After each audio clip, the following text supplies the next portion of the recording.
Bonjour fidèle de la radio, bonjour Marcel. Alors comment vas-tu en ce 4e dimanche de carême? Bonjour ma chère Dani et bonjour à tous les auditrices et les auditeurs qui nous retrouvent sur Salaz FM. Bonjour Cathy, bonjour Cynthia, bonjour toutes les personnes qui œuvrent pour la mise en onde et un salut particulier pour Ringo. Ringo que vous retrouvez régulièrement sur les ondes de Salaz FM pour sa séquence, comment dirais-je, légendaire de salsa.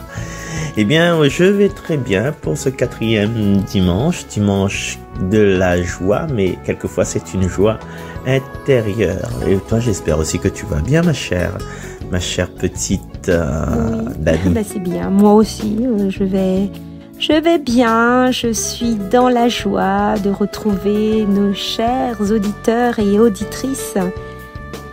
L'évangile d'aujourd'hui va nous parler de ce miracle, de cet aveugle que Jésus va venir guérir. Et les amis, et d'ailleurs toi aussi Marcel, je vous poserai cette question. Es-tu comme cet aveugle prêt à écouter Jésus en toute simplicité, à l'écouter, à obéir dans cet élan de foi pour vraiment quand il nous demande de faire quelque chose et d'y aller? Ou sommes-nous également, moi-même également, sommes-nous comme ces pharisiens qui se posent 1000 questions et qui ne va pas à l'essentiel et qui restent toujours dans les questionnements, trouver des prétextes, trouver des choses, des prétextes et qui n'entend pas l'appel de Jésus. Voilà. Alors Marcel, je te demanderai dans ta petite réflexion tout à l'heure, pas maintenant parce qu'on va écouter cette belle chanson de Catherine qui nous chante le chant à l'Esprit Saint. Je te laisse par la suite, si tu veux bien, répondre à ma question et puis entendre ta petite réflexion bien sûr. Et nous, on se retrouve tout à l'heure. À tout de suite les amis. Esprit Saint, rosée de tendresse, descends sur nous, mets en nous ta vie. Esprit Saint, rosée de tendresse, descends sur nous, fais-nous vivre de ta vie. Vois notre cœur qui te cherche sans relâche, vois notre cœur qui n'attend que toi. Vois notre cœur qui te cherche sans relâche, vois notre âme qui s'abandonne à toi. Esprit Saint, rosée de tendresse, descends sur nous, mets en nous ta vie. Esprit Saint, rosée de tendresse, descends sur nous, fais-nous vivre de ta vie. Vois notre cœur de pauvres qui crie, Abba, notre Père. Vois notre cœur de pauvres qui dit oui, comme Marie, fais-nous demeurer en lui. Esprit Saint, rosée de tendresse, descends sur nous, mets en nous ta vie. Esprit Saint, rosée de tendresse, descends sur nous, fais-nous vivre de ta vie. Merci ma Catherine. Catherine, faut pas toucher à Catherine parce que faut rien dire sur elle. Chut. Catherine, merci encore et puis toujours fidèle malgré tout ce que tu entreprends à côté dans ta vie professionnelle. Merci encore de trouver du temps pour chanter pour nous, pour appeler l'Esprit au nom de tous tes frères et sœurs. Alors, chers amis, ne perdons pas le fil de cette émission. Avec cet Esprit Saint qu'a chanté Catherine, nous allons ouvrir notre cœur à la parole avec la participation de Didier Fabrice qui va nous proposer cette lecture en créole. Bonjour, t'es comment il est, gars?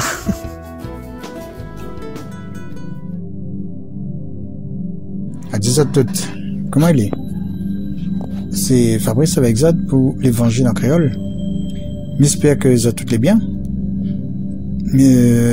Un grand bonjour à vous si vous écoutez l'évangile depuis la radio Salaz FM, la mission 3x5, ou peut-être sur Facebook.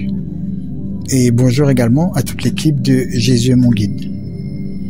Nous les ordi le dimanche 19 mars 2023 et nous fêtons les Joseph. Nous les aussi le 4e dimanche de Carême. Si c'est l'anniversaire aujourd'hui, bon anniversaire à vous. Aujourd'hui, me propose l'évangile de Jésus-Christ, comment Saint Jean raconte à nous, chapitre 9, versets 1 à 41. Dans ce temps-là, Jésus est sorti au temple, il a vu sur son chemin un bouc qui était aveugle depuis qu'il est né. Il a craché à terre, et avec la crache, il a fait un peu la boue, et après ça, il a passé les yeux l'aveugle, et il a dit semblier. Et là, vous figurez dans la piscine Siloé là-bas. Un autre, il veut dire envoyé. L'aveugle a passé dans sa figure. Quand il a renié, il était voix claire. Son bon voisin, avec cette l'avait regardé Ali depuis longtemps, parce qu'il était mendiant, l'a dit. La palite de bouteille là pour demander s'il vous plaît. Il y en a qui dit, elle dit même ça. La dot dit, non, ça c'est un qui ressemble à lui. Mais l'aveugle répond, à moi-même ça. L'amène Ali est bon pharisien. Ali, l'ancien aveugle. Il était un jour sabbat, quand Jésus l'avait fait la boue et la rouvre sans yeux. Bon pharisien l'a demandé à Ali, comment il te peut voir? Il a répondu, il a mis la boue sur mon yeux, et m'a la partie laver, et m'y voit. Parmi bon pharisien, il y en a qui dit, ce bouc-là, il n'est pas de bon Dieu, ça, parce qu'il ne respecte pas le jour repos sabbat. D'autres te dit, comment un monde n'a bon peut pécher, et gagne fait bon signe comme ça? Par le fait, Banat est divisé. Alors, Banat leur demande l'aveugle. Et où, que ça dit de ce bouc-là rouvre Dieu là? Il est un prophète. Banal a dit, où les entiers dans le péché depuis haute naissance, vous vient donner une leçon? Banal jette Ali dehors. Jésus l'apprend que Banal va jeter Ali dehors. Il a parti voir l'aveugle et il a dit Ali, vous croyez en son bon Dieu?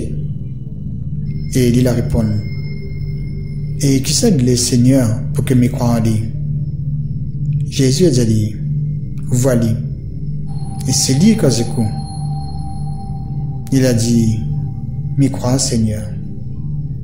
Et il a prosterné devant lui. Parole bon Dieu. Bon dimanche à tous et nous retrouve. À bientôt. Alors, dans ce texte, nous assistons à ce miracle, cet aveugle de naissance et qui par la suite va pouvoir voir, être guéri. Mais avant tout cela, tant de questions. D'abord, par les disciples, les propres disciples de Jésus qui interrogent Jésus face à cet aveugle et la question qu'il lui pose et qui dit qui a péché, lui ou ses parents pour qu'il soit né aveugle? Et la réponse de Jésus qu'il leur dira, ni lui, ni ses parents n'ont péché. C'est très important ce petit passage, car souvent les amis, souvent on pense beaucoup à beaucoup de choses quand on est face à ces situations. Je ne sais pas pour vous, mais en tout cas moi-même, dans l'étonnement, ça m'est déjà arrivé de me poser certaines questions ou même d'entendre certaines réflexions face à certaines situations qui nous échappent. Et oui, mais Jésus, il va nous dire également, ni lui ni ses parents n'ont péché. C'est là, hein, mais c'était pour que les œuvres de Dieu se manifestent en lui. Jésus refuse d'interpréter chaque malheur comme un châtiment de Dieu. Et vous voyez que Jésus, en toute simplicité, cracha par terre avec de la salive, il fit de la boue, il l'appliqua sur les yeux de l'aveugle et lui demande de se laver dans la piscine de Siloé.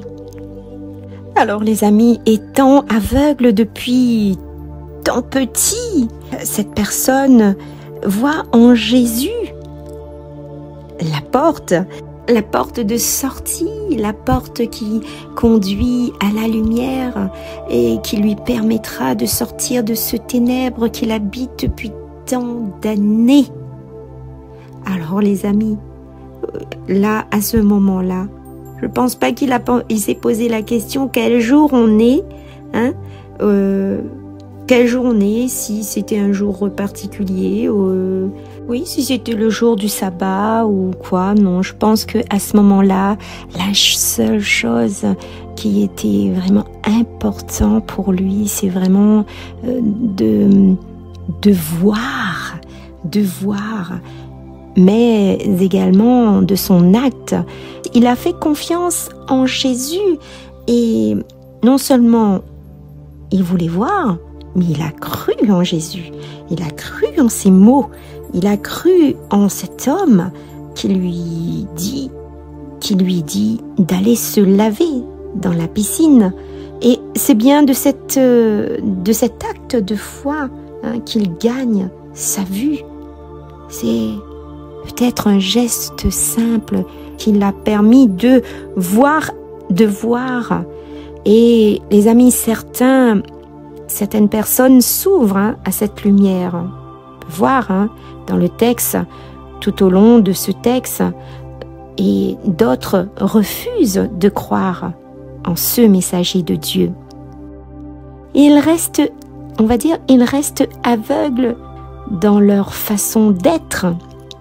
Et face à ce miracle, vous voyez que l'homme aveugle qui comprend immédiatement ce que sa guérison signifie, bien que ses parents certainement ils étaient contents, mais ils étaient également craintifs, de peur qu'il leur arrive peut-être des choses, donc ils ont préféré laisser leur enfant expliquer au lieu de dire merci pour ce miracle, merci pour ce miracle. Et ils n'ont pas voulu quelque part prendre part à cette guérison.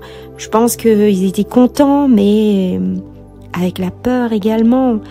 Alors voyez, et l'attitude des pharisiens, témoins de la scène, qui ne savent que juger et ne se rendent même pas compte qu'ils se condamnent eux-mêmes. Alors, cet évangile nous montre une autre manière d'interpréter le miracle. C'est-à-dire l'homme qui commence à voir et le croyant. C'est lui le croyant. C'est la personne qui était aveugle et qui voit.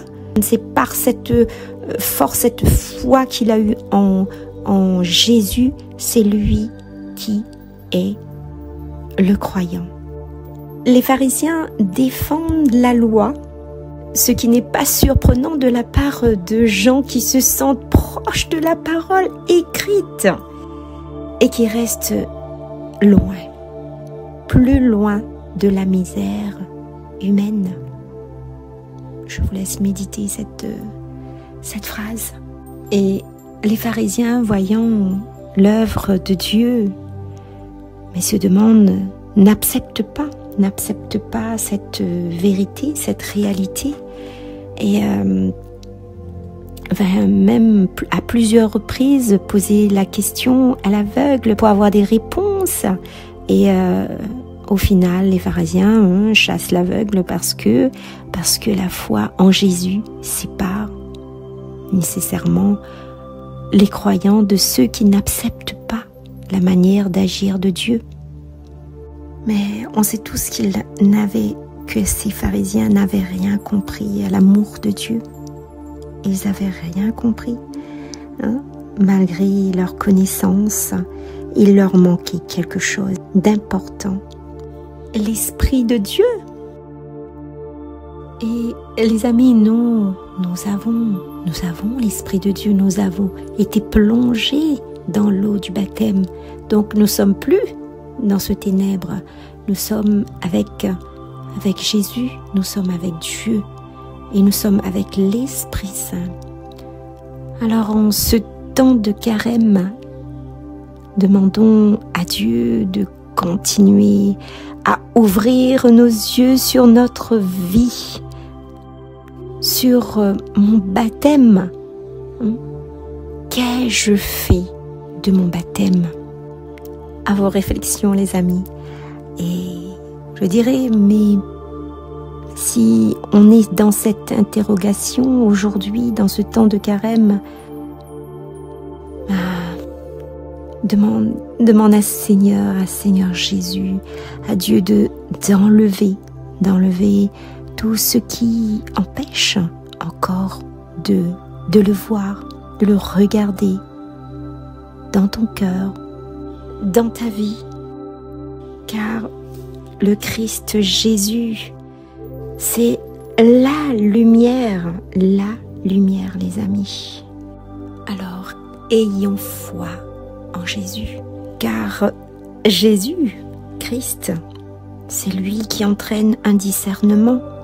C'est-à-dire que les hommes doivent se définir par rapport au Christ. Jésus juge, ou plutôt, nous nous jugeons nous-mêmes selon que nous acceptons ou nous refusons Jésus. Alors, crois-tu réellement en Jésus-Christ? Crois-tu en cette lumière? Crois-tu à cette vérité? Et nous pouvons tous dire: ouvre mes yeux, Seigneur, aux merveilles de ton amour. Je suis l'aveugle sur le chemin.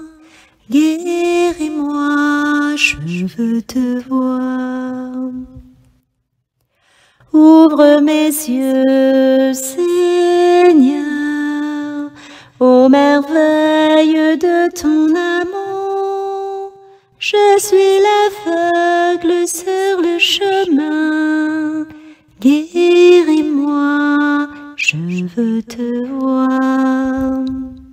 Guéris-moi, je veux te voir.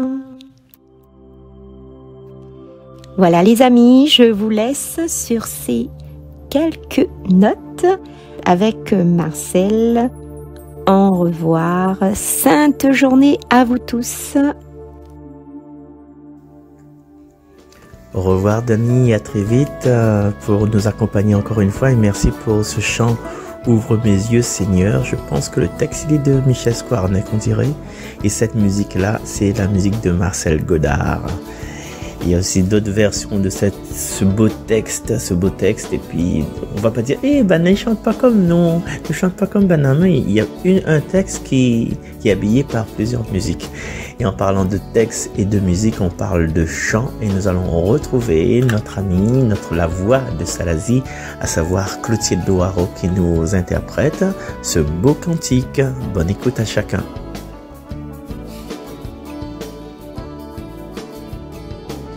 Du fond de la nuit, Dieu, vers toi je crie, tu entends ma voix, car auprès de toi sont miséricorde et rachat.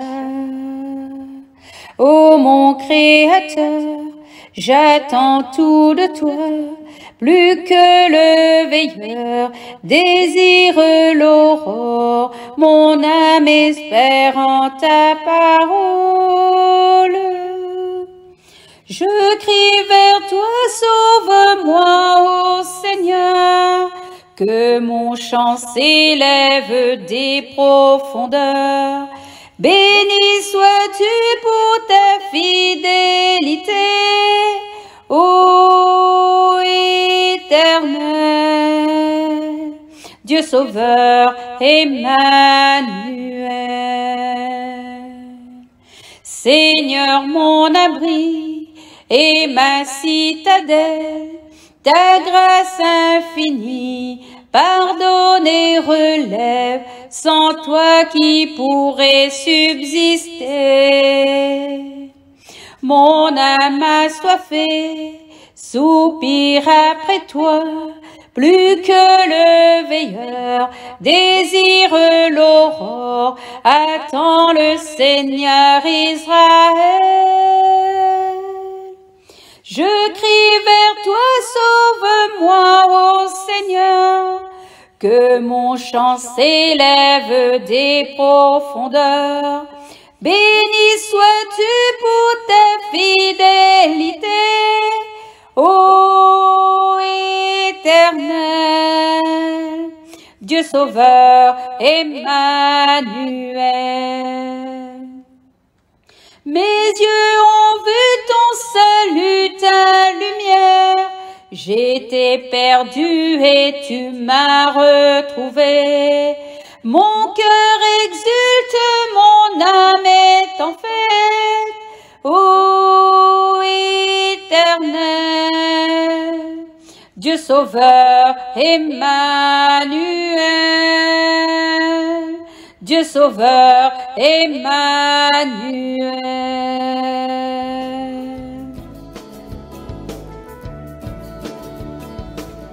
Mes yeux ont vu ton salut, c'est peut-être ce cri de chacun d'entre nous, le cri de ceux qui sont dans les ténèbres et qui s'ouvrent à la lumière du Christ, à la lumière du Seigneur. Et laissez-moi vous présenter une autre voix de Salazie, maintenant de Maravielle Place. Elle s'appelle Sheila Payette-Posé. Elle va nous lire comme d'habitude cette deuxième lecture. À toi, ma chère Sheila, bonjour. Bonjour. Lecture de la lettre de saint Paul apôtre aux Éphésiens. Frères, autrefois vous étiez ténèbres, maintenant dans le Seigneur vous êtes lumière. Conduisez-vous comme des enfants de lumière. Or, la lumière a pour fruit tout ce qui est bonté, justice et vérité. Et sachez reconnaître ce qui est capable de plaire au Seigneur. Ne prenez aucune part aux activités des ténèbres. Elles ne produisent rien de bon. Démasquez-les plutôt. Ce que ces gens-là font en cachette, on a honte même d'en parler. Mais tout ce qui est démasqué est rendu manifeste par la lumière, et tout ce qui devient manifeste est lumière. C'est pourquoi l'on dit: réveille-toi, ô toi qui dors, relève-toi d'entre les morts, et le Christ t'illuminera. Parole du Seigneur. Bon dimanche. Merci Sheila, merci à ton petit bout de chou Eloham, et puis à son papa Damien, et à ta petite Juliette que j'embrasse avec un gros câlin et puis aussi à Claudette et à toute la communauté de Maria Place. Ne pas oublier Véronique, et Morgane et ma petite sœur qui s'appelle Marie-Jo. Donc si vous la croisez, si vous croisez toutes ces personnes sur la route, dites-leur Dieu vous bénit. Aujourd'hui, on a choisi la deuxième lecture, de la liturgie, à savoir cette lettre de Saint Paul apôtre aux Éphésiens que Sheila vient de nous lire, parce qu'on n'a peut-être pas dit. Aujourd'hui, c'est le dimanche de l'étaré, la joie. Un dimanche où la liturgie est en rose. Et pourquoi c'est en rose au lieu que ce soit en mauve? Parce qu'aujourd'hui, on vous présente cette lumière. Et déjà dans la lecture, là, aujourd'hui, vous étiez ténèbres, maintenant, avec le Seigneur, dans le Seigneur, vous êtes lumière. Quand on rencontre le Seigneur, quand on fréquente sa parole, son église, qu'importe les confessions, que ce soit Mission Salut Guérison, que ce soit, même je peux dire que ce soit Témoin de Jéhovah, que ce soit Adventiste, Saint du dernier jour, que ce soit d'autres confessions orthodoxes, anglicans, réforme, l'église réformée, toutes ces personnes, même nous catholiques, quand nous rencontrons le Seigneur, on apprend à connaître son amour, on apprend à connaître sa joie, son bonheur. On sort des ténèbres et on entre dans la lumière et nous devons nous réjouir. Mais est-ce que tout le monde se réjouit quand on réussit notre vie? Est-ce que tout le monde se réjouit quand on est en bonne santé, quand on a eu notre diplôme, quand on a une jolie épouse ou un beau époux avec des pectoraux à la Marcel et des tablettes de chocolat à la place des abdominaux comme Marcel, et bien les gens sont jaloux, ils vous écrasent, ils sont pas contents, un peu comme ces pharisiens dans la lecture que nous a proposé Didier Fabrice et que nous a si brillamment commenté notre cher Dany. Je ne sais pas si je réponds à ta question, Dany, mais quand le bonheur est pour quelqu'un d'autre, quand on ne comprend surtout pas pourquoi il y a ce bonheur, pourquoi, comme dit tonton Joël, pourquoi lui, il réussit et moi, je ne réussis pas, bien, on entre directement, on retourne aux ténèbres. On retourne aux ténèbres. Et quand on retourne aux ténèbres, on choisit de choisir le noir, on choisit de choisir la mort. Et pendant cette semaine, si vous aviez l'oreille penchée sur Radio Arc-en-Ciel, j'ai parlé de choix, un choix que l'on fait chaque jour. On choisit excusez-moi l'expression, de devenir méchant. On choisit de devenir mauvais. On choisit les ténèbres. On choisit les ténèbres, même si Dieu est proche de nous. Et donc, cette liturgie, aujourd'hui, plus que les autres dimanches, nous mène vers la joie. Respadon fait noir. Il l'a dit, et je le martèle souvent avec son accent. Respadon fait noir. Sa sainteté, le pape Jean-Paul II. Si nous relisons brièvement le passage de l'évangile de Saint Jean, on va prendre peut-être pas la version brève. Quel péché, hein? Je vais chercher la grande version, la longue version. Voilà. Jésus, pour guérir cet homme aveugle de naissance, un geste simple, il crache à terre et avec sa salive, il fit de la boue. Vous savez combien c'est extrêmement simple de donner de la lumière aux gens qui nous entourent. C'est vrai qu'on n'est pas Jésus, mais nous portons entre nous, dans nos veines, dans notre âme, une part de divinité.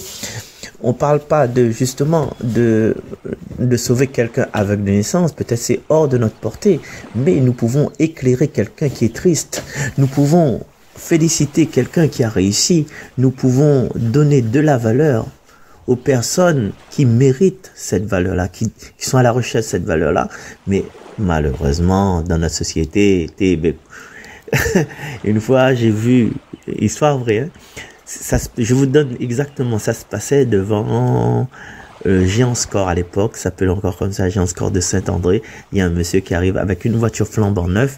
Il y a son ami qui est sur le parking, qui lui crie « T'es !»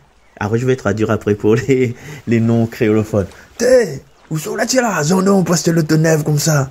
Ça veut dire simplement « Comment tu as fait pour avoir de l'argent pour acheter cette voiture neuve ?» Je suis resté là, pantois, Marie, avec 2 R. Je me suis dit, ouais.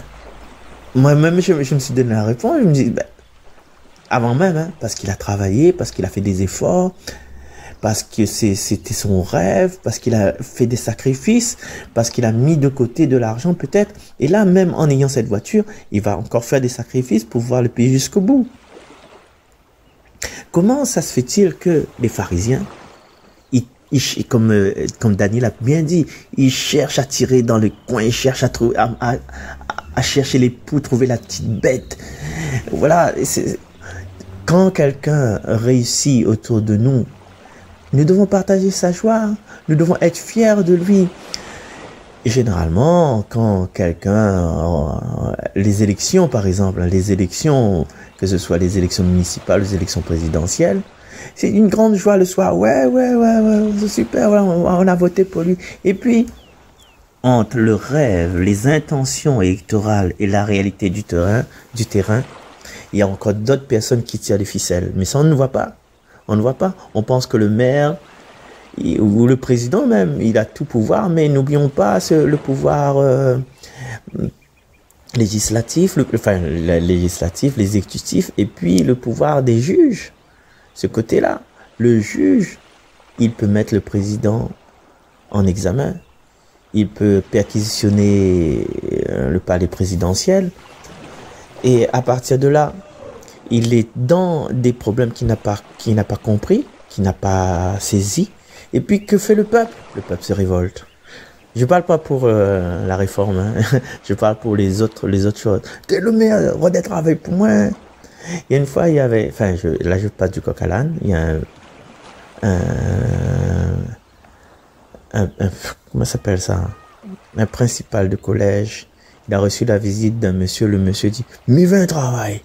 Mais est-ce que le principal du collège, c'est le fournisseur de travail à des personnes qui sont au chômage? Non, il peut peut-être appuyer un dossier, mais donner du travail, c'est pas possible.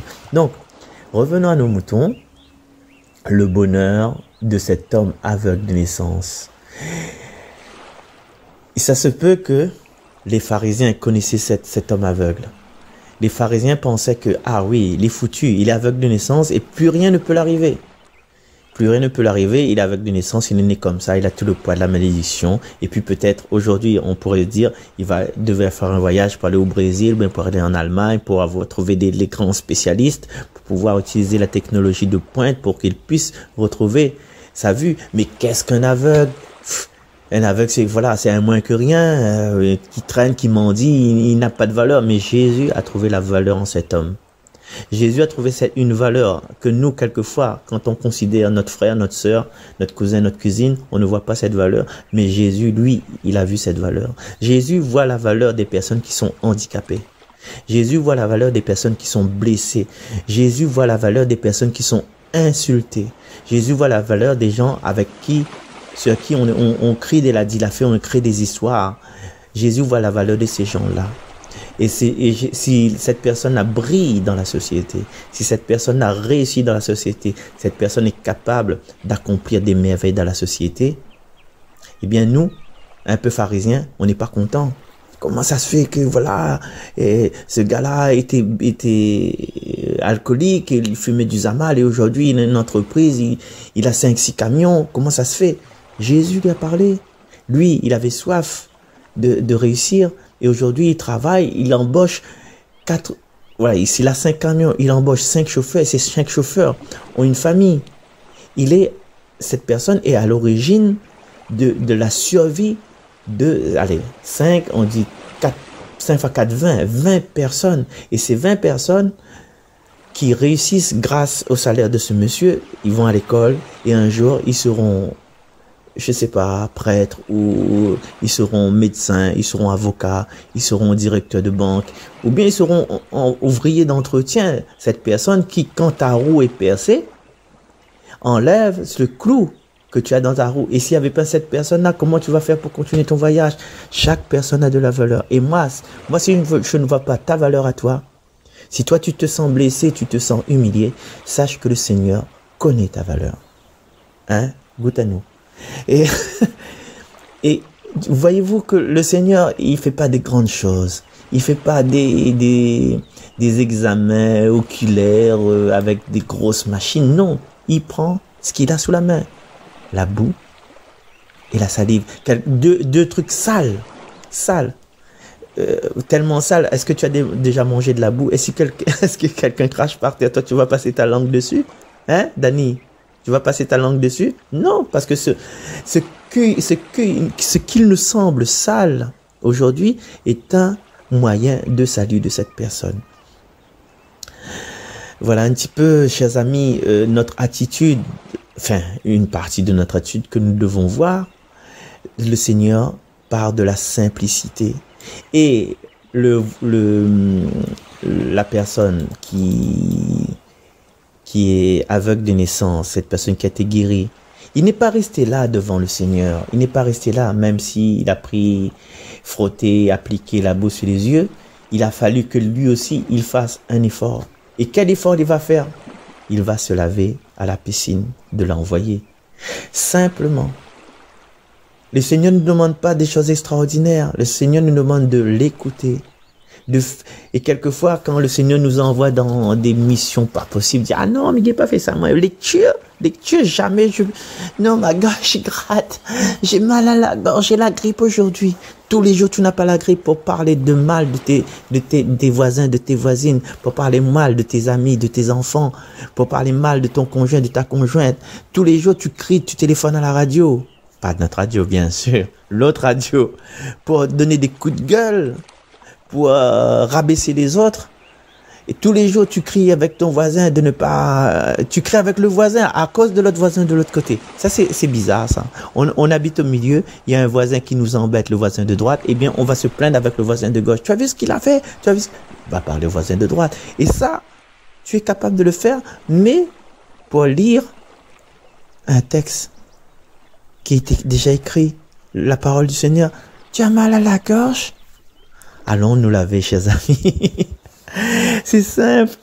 Il prend quelque chose de simple, d'accessible. Tout le monde a la salive, à peu près. Tout le monde sait où se trouve la boue, à peu près. Et je pense qu'à cette époque-là, tout le monde savait où se trouve la piscine de Siloé.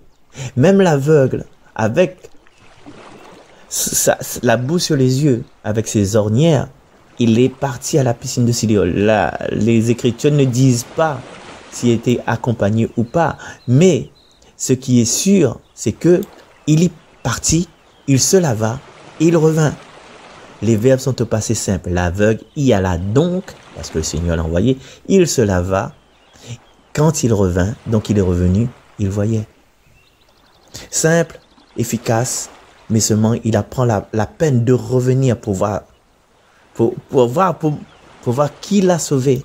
Et quelquefois, quand le Seigneur fait des merveilles dans nos vies, nous offre telle possibilité, eh bien, on a du mal à revenir vers lui pour lui dire merci. Ah, on plaisante. Ah, Seigneur, tu peux casser le cul, maintenant. Seigneur, je plaisantais avec toi. Avec cette fameuse histoire, vous connaissez tous, hein, et Johnny Gabrama le connaît aussi, c'est l'histoire de ce monsieur qui va à la pêche. Et ça fait 3 ou 4e fois cette semaine qu'il vient à la pêche, mais il ne prend rien. Alors il fait cette prière, Seigneur, si tu me donnes ne serait-ce qu'un poisson, et bien tout de suite, je vais à l'église, je vais allumer une bougie en ton honneur. Et puis le Seigneur, sa canne à pêche, il y a un poisson qui est au bout. Ça commence à tirer dessus. Et puis quand il lève le poisson, c'était un joli poisson. Après lui, il s'écrie, Seigneur, on n'a plus le droit de plaisanter maintenant. Voilà, bref, c'est pas une histoire à dire sur la radio, ça. Donc, chers amis, aujourd'hui, est-ce que malgré notre cécité du début de notre vie, malgré les difficultés de notre vie, et même quelquefois les difficultés que l'on rencontre tout au long de notre vie, est-ce qu'on a confiance au Seigneur? Est-ce que si le Seigneur nous dit de faire quelque chose de simple, est-ce qu'on va le faire? On va dire, Seigneur, franchement, depuis que je suis né, je suis aveugle. Je marche sur la boue. Je crache par terre. Et là, aujourd'hui, avec ta boue et ta salive, tu veux me guérir? Je passe tous les jours devant la piscine de Siloé. Hein? Combien de fois je me suis lavé, j'ai pas retrouvé la vue. Et c'est à cause de toi grâce à toi que je veux faire ça? Non, il fait quand même. Alors, à chaque fois que nous avons un doute dans nos cœurs, allons demander au Seigneur, Seigneur, je sais que tu passes par des choses simples, des instants simples, des gestes simples pour me parler. Seigneur, ouvre encore une fois mes yeux pour que je puisse découvrir le travail que j'ai à faire sur moi-même, même si au début de ma vie, j'étais blessé, même si les gens ont pensé que j'étais battu d'avance, même si aujourd'hui encore, il y a les gens qui n'ont pas confiance à ta grâce pour moi. Même si je réussis, il y aura toujours des pharisiens dans ma vie qui vont me pourrir l'esprit, qui vont chercher la petite bête. Mais toi, Seigneur, toi, tu es mon rocher. Toi, tu es mon salut. Toi, tu as souffert pour moi. Eh bien, Seigneur, donne-moi la force de détourner mes yeux sur les gens qui veulent me faire mal, et que j'ouvre mes yeux, mon cœur, mes bras et mon âme à ton amour de sauveur. Amen. On se revoit la semaine prochaine. Merci Dani, merci tout le monde. Alors merci Dani, merci Didier, merci Catherine, merci Clotilde, merci, peut-être que j'oublie encore une personne, Sheila, et merci toute l'équipe de Salaz FM, et un petit coucou à Mazam. Bye bye, c'était Marcel et Dani et toutes les autres avec vous pour cette émission 3x5 sur les ondes de Salaz FM, bien sûr.